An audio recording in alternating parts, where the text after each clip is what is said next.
নমস্কার বন্ধুরা, আমি মৌমিতা। কুকিং উইথ মৌমিতা চ্যানেলে তোমাদের আরও একটা নতুন ভিডিওতে জানাচ্ছি স্বাগত। আজকে আমি বানাবো খুব সহজ পদ্ধতিতে একেবারে রেস্টুরেন্টের মতো চিকেন রেজালা।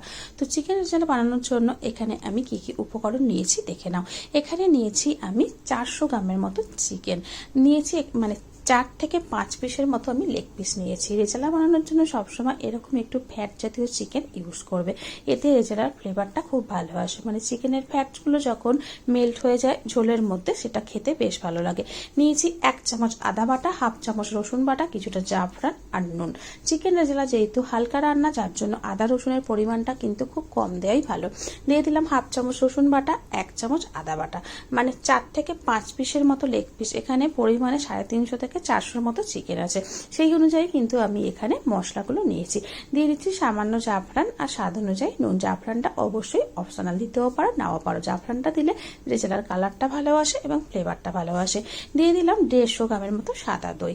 দইটা খুব ভালো করে ফেটানোর দরকার নেই, যেহেতু এটা ম্যারিনেট করা হবে, যার জন্য দইটা এমনি দিয়ে দিলেই হবে। দিয়ে দিচ্ছি বড় চামচের 1 চামচের মতো সাদা তেল।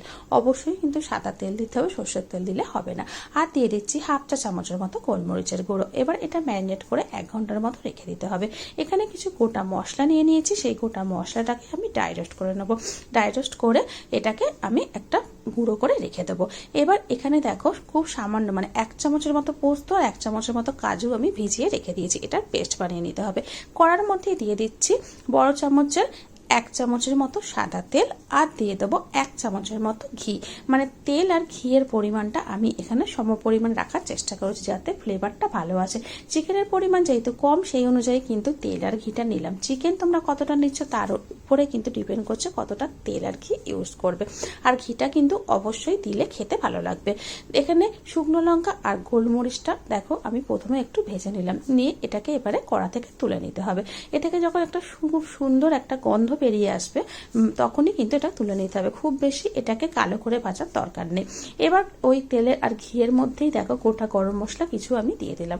এবার এই গোটা গরম মশলাটাও ভাজা হয়ে গেলে এর মধ্যে দিয়ে দেবো আমি বেটে রাখা পেঁয়াজ। এখানে 2টো মাঝারি সাইজের পেঁয়াজ আমি নিয়েছি। পেঁয়াজটা কিন্তু বেশি ভাজার দরকার নেই, হালকা একটু কাঁচা গন্ধটা চলে গেলেই কিন্তু এর মধ্যে ম্যারিনেট করা চিকেনটা দিয়ে দিতে হবে। কারণ পেঁয়াজকে বেশি ভাজলে রেজালার কালারটা কিন্তু পুরো চেঞ্জ হয়ে যাবে। মানে পেঁয়াজকে একদম হালকাভাবেই ভাজতে হবে। এবারে যেহেতু দই দেওয়া আছে, দই দেওয়ার কারণে কিন্তু এ থেকে অনেকটাই জল রিলিজ করবে, যার জন্য প্রথম থেকে কিন্তু এখানে একদমই জল দেবে না। এখানে দিয়ে দিলাম খুব সামান্য পরিমাণ চিনি। চিনিটা দিয়ে খুব ভালো করে এটার সাথে মাখিয়ে নিলাম। দেখতে পাচ্ছ কত সুন্দর কিন্তু তেলটা রিলিজ করে গেছে এবং জলটাও শুকিয়ে গেছে। এবারে যে কাজু আর পোস্তর পেস্টটা বানিয়েছিলাম, সেই পেস্টটা দিয়ে দিলাম। কারণ যে মানে এই গ্রেভিটাকে একটু ঠিক বানানোর জন্য, কারণ যেহেতু এর মধ্যে পেঁয়াজের ছাড়া আর কোনো উপকরণ পড়েনি, যার জন্য এই উপকরণটা দিতে হবে, মানে কাজু আর পোস্তর পেস্টটা দিতে হবে। এবারে এর মধ্যে আমি জল দিয়ে দিলাম। জল দিয়ে এবারে এটাকে সিদ্ধ হতে ঢাকা দিয়ে রেখে দিয়েছিলাম। খুব বেশিক্ষণ কিন্তু এটা করতে টাইম লাগবে না, যেহেতু লেগ পিসের মাংস নরম হয় এবং দই মাখানো ছিল। এবারে যে ভেজে রাখা গোলমরিচ আর শুকনো লঙ্কা ছিল, সেটা আমি ঝোলের মধ্যে দিয়ে দিলাম। চিকেন রেজালা কিন্তু একদম রেডি হয়ে গেছে খাওয়ার জন্য। এবারে যে ড্রাই রোস্ট করা মশলাটা ছিল, সেই ড্রাই রোস্ট করা মশলাটা এর মধ্যে দিয়ে দিলেই হবে। তো রেডি হয়ে গেল কত সহজে চিকেন রেজালা। রেসিপিটা কেমন লাগলো অবশ্যই জানিও। ভালো লাগলে কিন্তু অবশ্যই চ্যানেলটিকে সাবস্ক্রাইব করে পাশে থেকো। আর রেসিপিটা এতক্ষণ ধরে দেখার জন্য আমার সকল বন্ধুকে জানাচ্ছি অসংখ্য ধন্যবাদ। Thank you.